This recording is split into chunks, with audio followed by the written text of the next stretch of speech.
Standard 10 Geography. Lesson number 1 Field Visit. My dear students, in this video we are going to start our geography. The first lesson is field visit.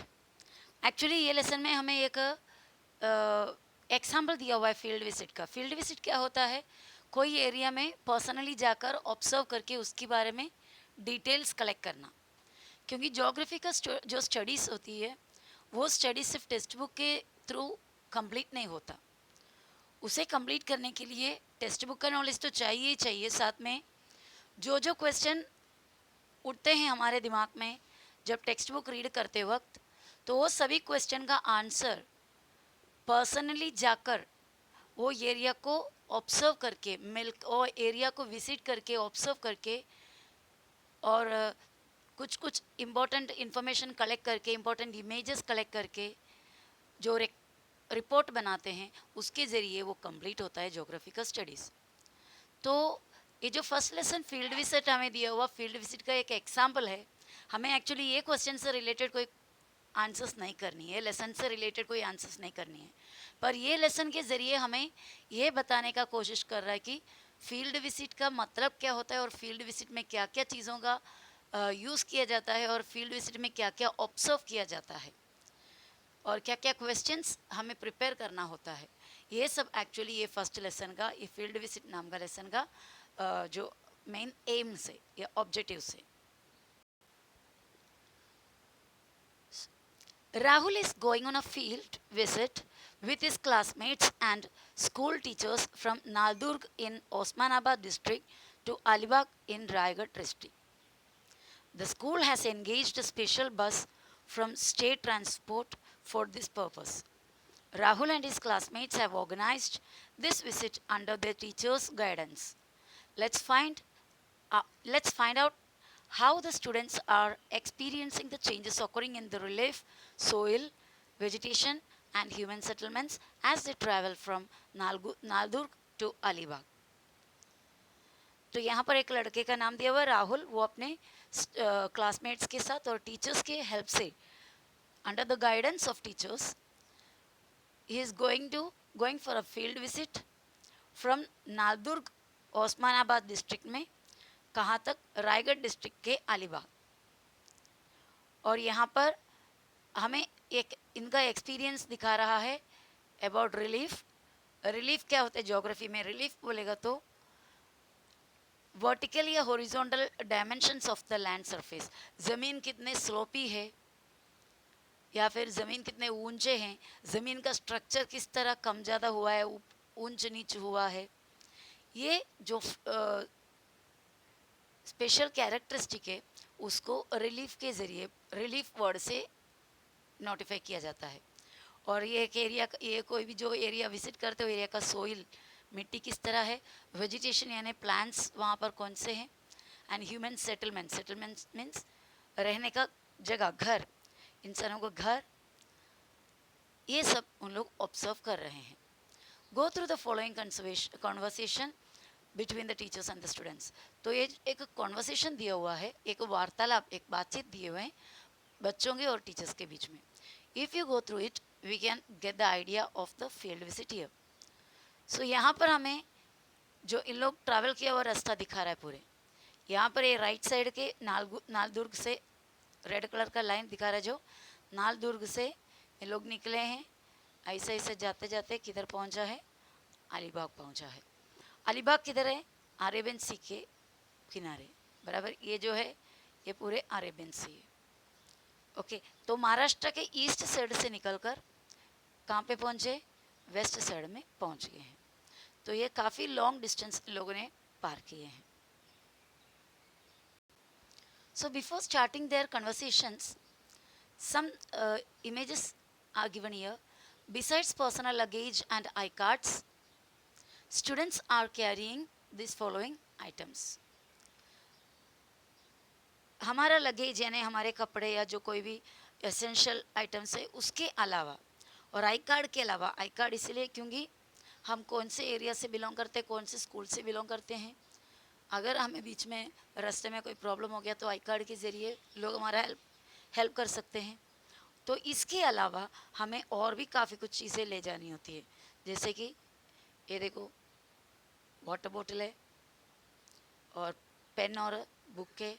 First aid kit है, first aid kit यानी कभी रास्ते में चोट वगैरह लग गई तो थोड़ा टेम्पररी मेडिसिन, या किसी को बुखार वगैरह आया जो टेम्पररी मेडिसिन के लिए।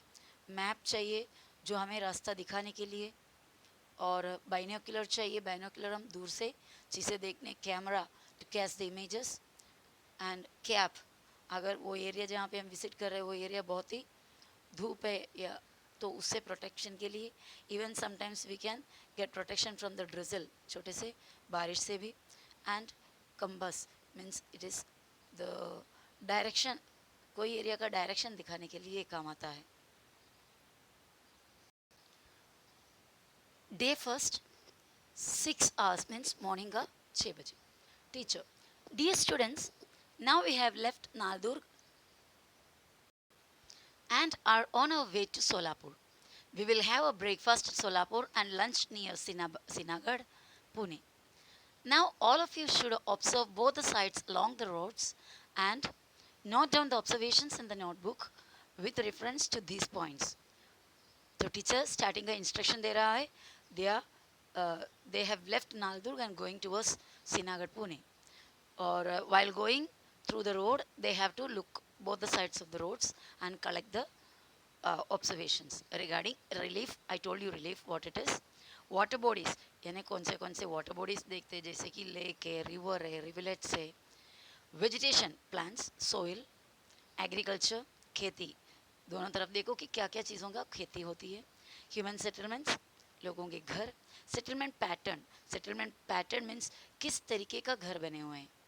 फ्लैट रूफ है क्या, या फिर कोनिकल रूफ है क्या, स्लोपी रूफ से क्या, या फिर किससे बने हुए हैं, या फिर झुंड में है क्या, सब घर पास पास में है क्या, दूर दूर है, स्कैटर्ड है, ये सब होता है settlement patterns. Rahul, yes, madam. I can see that we are experiencing undulating topography, and somewhere in between we can find plains. We can also see some agricultural fields. So, while field visit, students should respond to teacher. Students should observe the area and should respond. So, Rahul का जवाब पहले आया। What they were experiencing, undulating topography. Undulating topography, what do you mean by topography? Topography means the physical characteristics of an area, position of mountains वगैरह वगैरह। ज़मीन किस तरह है, पहाड़ी इलाका है या प्लेनी रीजन है, टेढ़े मेढ़े जगह हैं। तो यहाँ पर बोल रहे हैं अनडुलेटिंग टोपोग्राफी, कोई लेवल में नहीं है, कभी ऊंचा तो कभी नीचा, ऐसा अलग अलग लेवल से है। और कुछ जगह में क्या भी देखने मिल रहा है, प्लेनी रीजन, एकदम flat region. Sakshi, we can see small settlements along the roads. We can also see tea stalls, dhabas, petrol pumps, and other shops. Teacher, yes, Meena. Your observations? Meena, madam, are we going down the slope? Teacher, correct. Now we are in the southern part of the Balaghat ranges. They are the eastern offshoots of Sayadris. Keep looking at the map given to you and the topography outside. You can easily see changes occurring in the landscape. Now tell me about the settlements pattern and housing types. तो यहाँ पर क्या क्या देख रहे हैं बच्चे, अपने ऑब्जर्वेशन बता रहा है। बहुत सारे स्मॉल सेटलमेंट, घर छोटे छोटे, टी स्टॉल्स, चाय की दुकान, ढाबा, पेट्रोल पंप वगैरह वगैरह। और मीना का ऑब्जर्वेशन है कि she is feeling that they are going down the slope, यानी नीचे चढ़ान में से उतर रहा है। और टीचर ने बोला कि हाँ यस, वो एरिया क्या है, बालाघाट रेंज है। वेस्टर्न घाट, बालाघाट, गोर घाट, ये सब डिफरेंट घाट होते हैं। घाट यानी ऐसा पहाड़ी इलाका जहाँ पर सोपी वे भी होता है। और टीचर बोली कि ये सह्याद्री है, सह्याद्री के ईस्टर्न ऑफ शूट से। ऑफ शूट मतलब माउंटेन के छोटे छोटे ब्रांचेस। और टीचर ये भी कह रहा है कि तुम जो कुछ भी चीज़ें देखते हो उसको तुम्हारे मैप के साथ कंपेयर करो। तो if you compare every topography with your map, then you will get the idea of the landscape. वो किस किस्म का लैंडस्केप है, कौन सा एरिया है, ये पूरे डिटेल तुम्हें मिल जाएगा। Suraj, madam, in rural areas we see houses in a straight line along the road. The walls of the houses are made of clay while use of mud and wood is visible in making the roofs. तो दूसरा observation क्या है, village area में, rural means village area में एक ही line में, road के एक ही साइड में, स्ट्रेट लाइन में all the houses, and the houses were made of clay, मिट्टी से बने हुए, और लकड़ी भी यूज़ किया हुआ है उसके रूफ बनाने, छत बनाने के लिए. Renuka, in this area we can mainly see dry grass. Trees which have shed their leaves are visible in some places. तो यहाँ पर वेजिटेशन कैसा है, ड्राई ग्रास है, सूखे सूखे घास है, और ट्रीज में पत्ते सब गिरे हुए हैं. Teacher, good observations. Suraj and Renuka, such settlements are called linear settlements. We have learned that in 7th standard. The houses which you saw are called mud or wood houses, that is dhabyachi ghare. These are the traditional houses built by the specific method. The vegetation here belongs to the dry deciduous type. They shed their leaves during a specific season. तो teacher ने बोला, yes, your observations are correct. यहाँ पर settlements होते हैं जो line से है रोड के एक साइड से, उन्हें कहते हैं लीनियर सेटलमेंट्स. जो घर ऐसा लाइन से होते हैं लीनियर सेटलमेंट्स कहते हैं. और ये जो सेटलमेंट्स का नाम होता है, यहाँ का जो घरों का नाम होता है मड और would houses, mud and would houses, या फिर उधर की लैंग्वेज में मराठी में कहते हैं ढाबियाची घरे. और ये एक्चुअली ट्रेडिशनल मेथड है, यानी बहुत ही पुराना मेथड है. और यहाँ पर जो झाड़ आपको दिखाई देगा डेसिडियस, ड्राई डेसिडियस टाइप है. डेसिडियस ट्रीज का मतलब होता है साल के कुछ ऐसे स्पेसिफिक टाइम पे वो अपने पत्ते गिरा देते हैं टू सेव वाटर इनसाइड, उसके बॉडी के अंदर जो पानी है उसे बचाने के लिए. तो वैसा जो प्लांट्स होते हैं उसे डेसिडियस ट्रीज या डेसिडियस प्लांट्स कहते हैं. After some time they reach Solapur city. Teacher, now we have reached Solapur city. In urban areas, the population density is high. We see multi-storied houses. They are made from a mixture of cement, sand, rubble, and water. They are constructed using bricks. Shops with modern amenities like shopping malls, big restaurants, etc. are found along the roads. तो अभी यहाँ पर Solapur city reason में पहुँचा है. In the city region, population density is high. Population density means population जहाँ पर भीड़ में है, पब्लिक जहाँ पर बहुत ही ज़्यादा घने भीड़ में रहते हैं. तो सिटी में पब्लिक बहुत ही भीड़ में रहते हैं. यहाँ पर मल्टी स्टोरीड हाउसेस देखने मिलेगा, यानी डबल माले के, ट्रिपल माले के घर देखने मिलेगा. और सीमेंट से, सैंड से, रेत, सैंड यानी रेत, रबड़ यानी छोटे छोटे पत्थरों के टुकड़े से वगैरह, और पानी के, इतने चीज़ों के वापरने से यहाँ के घर बनाया हुआ है. They are constructed using bricks. इस ये बनाने के लिए ईंटों का इस्तेमाल किया है. बड़े बड़े जो मॉडर्न फैसिलिटी वाले शॉपिंग मॉल्स, बड़े रेस्टोरेंट्स यानी होटल्स वगैरह आपको इसमें इधर देखने मिलेगा.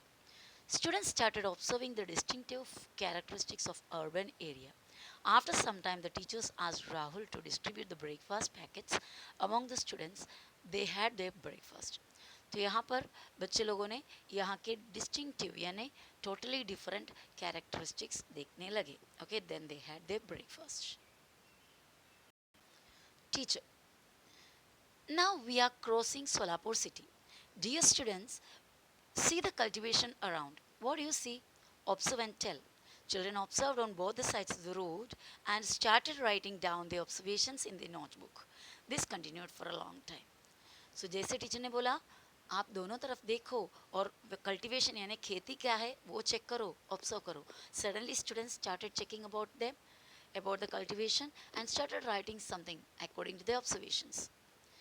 कुछ देर तक ये लिखना स्टार्ट रहा. Savitri, Madam, I find that the fields are greener here. When we had left Naldur, we had seen shrubs and crops, and there was some sugarcane, but now I can see that it is mainly sugarcane being cultivated here. So what was the observation? पहले जहाँ पर नालदुग से निकल कर आते time इन्होंने देखे थे कुछ हाँ, कल्टीवेशंस देखे, लेकिन वो इतना हरा भरा नहीं था। यहाँ पर आते आते एरिया पूरे ज़्यादा ग्रीनर लग रहा है, और वहाँ पर थोड़ा बहुत शुगर केन दिख रहे थे, लेकिन यहाँ पे तो शुगर केन ही शुगर केन है। Teacher, correct. We when we had left Naldo, we had seen cultivation of moong, urad and other pulses, but now it is mainly sugarcane. This is because of the availability of irrigation facilities. तो इसमें से हमें पता चलता है कि जहाँ पर पानी अच्छी तरह खेती को मिलता है, इरिगेशन यानी खेती को पानी मिलना, okay, the water availability for cultivation. तो जहाँ पर इरिगेशन ज़्यादा है वहाँ पर शुगर केन जैसे झाड़ उगते हैं, और जहाँ पर इरिगेशन बहुत ही कम है, पानी का अवेलेबिलिटी बहुत कम है, वहाँ पर मूंग, उड़द दाल वगैरह आपको पता है, ये सब चीज़ें प्रोड्यूस होता है। तो कल्टीवेशन देखकर we can find out what kind of water availability present there. Yes, madam. We have crossed a canal some time ago, and now I can see a large reservoir here. Which is this reservoir, madam? तो next observation है सावित्री का कि हाँ ma'am, हमने आते time एक canal देखे थे। कैनाल क्या होता है? कैनाल वो जगह है जहाँ पर नदी का वगैरह पानी को डाइवर्ट करके छोटे छोटे एरिया में, मतलब बड़े बड़े भी होते हैं, ऐसा बड़े कैनाल होते हैं जिसके अंदर से बोट्स भी जाते हैं, पर वो कैनाल के साइड और ज़्यादातर नीचे का भी एरिया सीमेंट से कंस्ट्रक्ट करके, कॉन्क्रीट करके उसके अंदर से पानी भरपूर जाता है, और कैनाल को फिर छोटे छोटे में डिवाइड कर लेते हैं और एकदम रिमोट एरिया तक पानी पहुंचा देते हैं इसके ज़रिए। तो कैनाल देखे थे, और आगे अभी जाकर क्या देख रहा है, एक बड़ा सा रिजर्वोयर, डैम वगैरह बनाकर पानी को बहुत बड़ा क्वांटिटी में जमा करके रखते हैं, उसे रिजर्वोयर कहते हैं। Near Indapur, the teachers asked the teachers asked the bus driver to stop at the side of the road. The students got down in a line and gathered round the teachers in a disciplined way. So यहाँ पर आपको field visit का next instruction मिल रहा है। Teachers ने driver को रुकने के लिए कहा। Students got down in a line, बच्चे लाइन से निकले, एंड गैदर्ड अराउंड, टीचर के चारों तरफ जमा हो गए in a disciplined way. Discipline यानी you have to maintain discipline during a field visit. Teacher, refer to your maps as shown there. What you can see to our right are the backwaters of Ujni Dam, built on the river Bhima. This dam is mainly used for supplying drinking water. It is also used for power generation, fishing, irrigation, etc. Some students clicked pictures of the surroundings. They boarded the bus and their journey started again. तो अभी teacher बोल रही है कि map refer करो, जो area उसके अंदर दिखाया हुआ है वहाँ पर हम अभी खड़े हैं। तो ये एक उजनी डैम का, भीमा नदी में बनाया हुआ उजनी डैम का बैक वाटर्स है। बैक वाटर्स ऐसा होता है, जमा हो गया हुआ पानी होता है, उसमें फ्लो नहीं होता, और ये डैम मेनली ड्रिंकिंग पर्पस के लिए बनाया गया हुआ है, यानी यहाँ से पानी पीने के लिए लोगों तक पहुँचाते हैं। और इसके अलावा ये डैम किसके लिए यूज़ करते हैं? पावर जनरेशन यानी इलेक्ट्रिसिटी प्रोडक्शन के लिए, फिशिंग के लिए, मच्छी, यहाँ पर मच्छियों को पाला जाता है और टाइम टू टाइम इसको निकाल कर मार्केट में पहुँचा देते हैं। और इरीगेशन मीन्स खेती की सिंचाई के लिए। तो यहाँ पर बच्चों ने कुछ इंपॉर्टेंट पिक्चर्स क्लिक किए और उसके बाद जर्नी स्टार्ट हुआ। तो देखो, जहाँ पर हमें लगता है कि ये ये एरिया बहुत ही इंपॉर्टेंट है, इसका इमेजेस की ज़रूरत है, वैसा जगह में फील्ड विजिट में we have to take pics.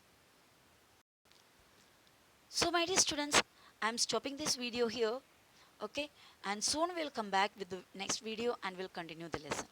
Bye bye.